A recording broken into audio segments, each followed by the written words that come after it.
So what happens when the very people who are sworn to uphold the law decide to break it? I mean, really break it, in the most spectacular way you can imagine. Yeah, this isn't some movie script. This is the unbelievable true story of a heist that was planned and pulled off by the cops themselves. You know, you hear that phrase all the time, right? The protector is the thief.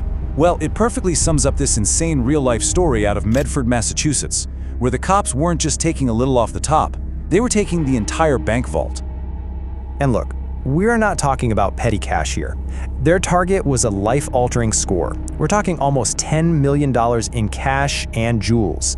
I mean, that's a fortune that would set any crew up for the rest of their lives. But here's the thing. This wasn't just any crew.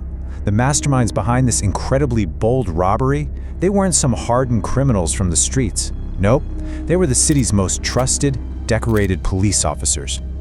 So, who were these guys? Let's peel back the layers and see exactly how the men wearing the badge figured it would be the perfect cover for pulling off the perfect crime. Right at the center of this whole web was Captain Gerald Clemente. I mean, to everybody in town, this guy was a hero. A decorated cop who'd even gotten the Medal of Valor for taking down armed gangsters. He was literally the last person anyone would ever suspect.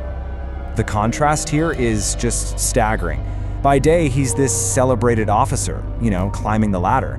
But by night, he's a master of corruption, running a whole ring of dirty cops and even furnishing his entire apartment with stolen goods. Just wild.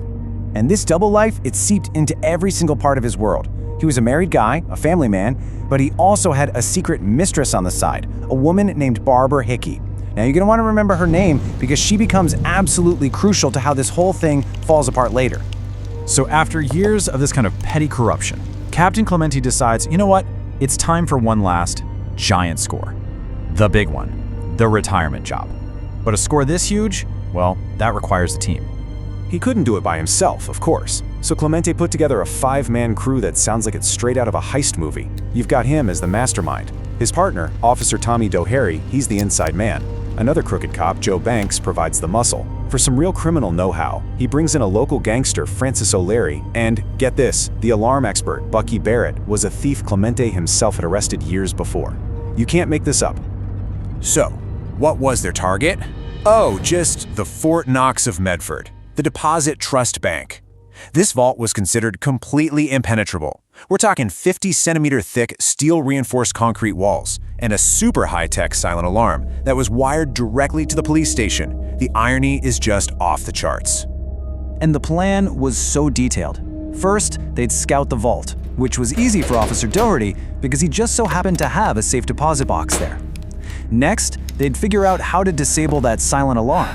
Then, they were going to use dynamite to literally blow a hole through the roof of the vault, and they'd do it all on Memorial Day weekend when fireworks would give them the perfect cover for the explosion. Genius, right? The plan was set. The crew was ready. So as Memorial Day weekend kicked off, the whole city was celebrating, completely oblivious that its own police officers were about to pull off one of the biggest heists in American history. Now, this was not some quick smash-and-grab job. No, they used the entire 3-day weekend. On that first night, they broke into the building next door, got up on the roof, and used dynamite to blast a hole right into the vault. Then they spent the next 2 nights just patiently cracking open hundreds and hundreds of individual safe deposit boxes.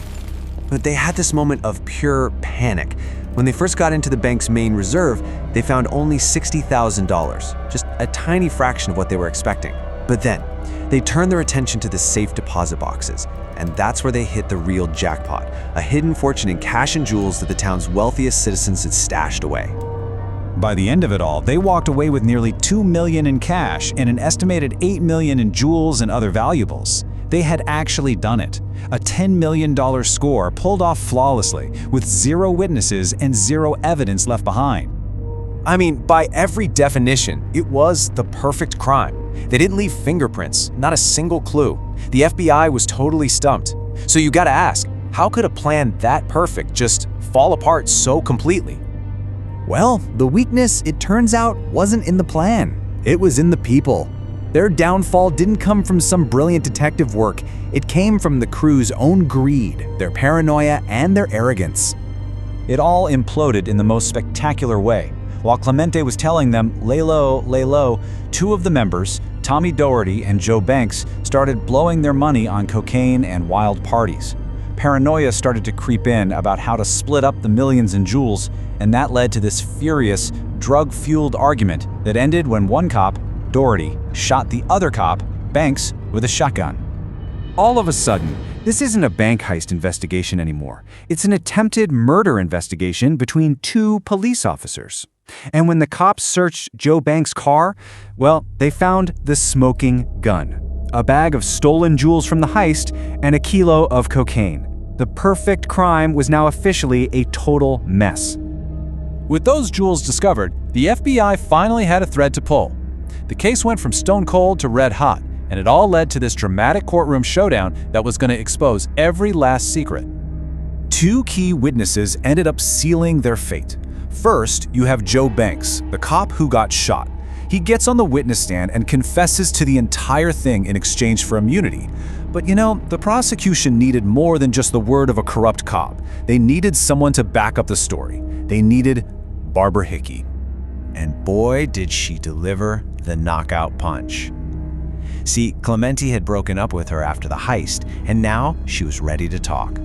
On the stand, she testified that on the night of the robbery, the mastermind, Captain Clemente, showed up at her apartment, covered from head to toe in what she described as cement dust.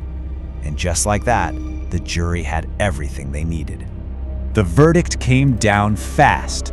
Clemente and the rest of his cop crew were sentenced to 30 to 40 years in federal prison. For men their age, that was basically a life sentence. The perfect crime had led to the perfect punishment. In the end, this crew had a flawless plan to beat concrete and steel and alarms. But what they didn't have was a plan to beat their own human nature. It really makes you wonder, right? What's truly harder to crack? A bank vault or the fragile, greedy secrets of the people who try to rob it?